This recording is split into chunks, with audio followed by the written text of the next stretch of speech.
Welcome to another edition of Lean Bites. Thanks for joining me today. My name is Paul Dean. Today I'm going to provide my insights into a tool that Toyota developed called the Andon. Now, while I don't profess to be a total Toyota or Andon expert, please stay with me as I share the connection between pulling the Andon cord and building an improvement culture. I've heard that one of the most misunderstood but very powerful parts of TPS, the Toyota production system, is the Andon.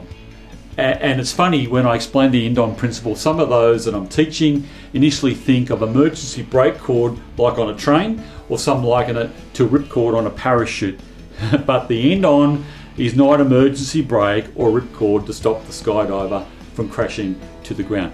I believe it's a key to building an improvement culture. So please walk with me and I'll explain. Now, simply put, the Andon is a flag system through a cord that runs overhead of the assembly line. The operator is in control of the quality related to his tasks in his zone, and he's empowered to raise the alarm when he observes the quality is not to standard. For example, this could be when he's trying to fit a substandard part to a vehicle that's moving through his zone. The flag is activated by pulling the cord.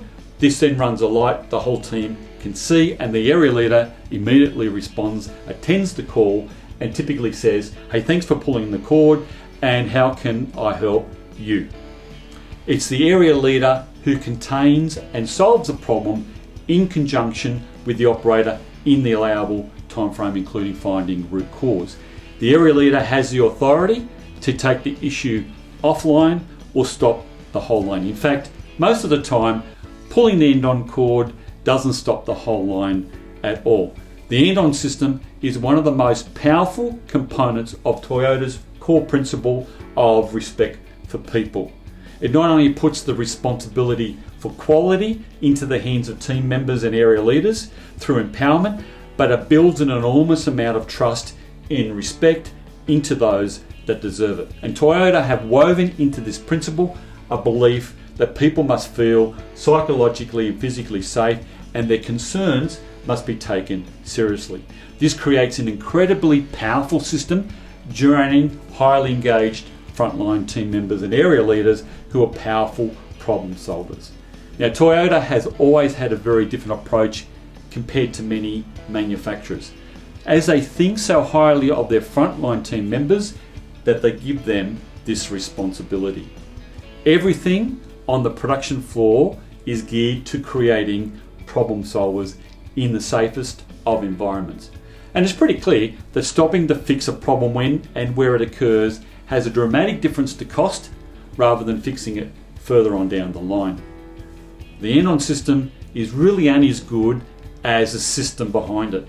So rather than focusing on the tool, in this case the Andon, I truly believe the underlying focus, priority, and principle that we need to capture is empowering team members and area leaders to become problem solvers. Now, typically I get asked, what can I do to create an improvement culture like Toyota? Now, I've got 6 tips that I've used based on what I've learned and applied from studying Toyota that I believe can help you on your journey. Number 1, create or modify a core value that respects your frontline team members.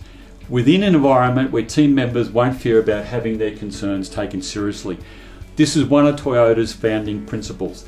Live that value and walk the talk. 2, create a strategy that elevates the importance of problem solving. Make it a core policy or principle that will then drive the right activity. Toyota made this problem solving a key component in their Toyota way. 3, training and coaching. Make training and equipping your team members a priority. Make it practical. Learn by doing. Allow them the opportunity to develop their skill through day-to-day on-the-job application like the Andon. Number 4, think problem solving. From the outset, believe that it works, and when things don't go to plan, just don't give up. Create a habit that will sustain the right behavior and integrate this thinking into every possible system. Number 5, celebrate the wins. No matter how small, communicate through meetings or newsletters or bulletins, etc., what great work is being achieved. Have those that have solved problems share with everyone else, including presenting to senior leaders. Now, last but not least is number 6, give it time. Make it a system that doesn't hinge around a particular person running it, and just sometimes the culture takes time to shift in the right direction. But you must be solid and consistent with your approach. Stick with it.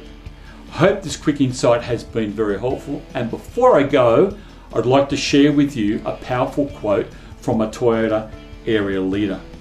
Toyota believes its growth as a business enterprise comes through the growth of its people. This means to be successful, Toyota must utilise its employees' abilities as effective as possible and help each person develop the ability to think and execute the job more effectively. Michael Hussain. And thank you for joining me on this edition of Lean Bites.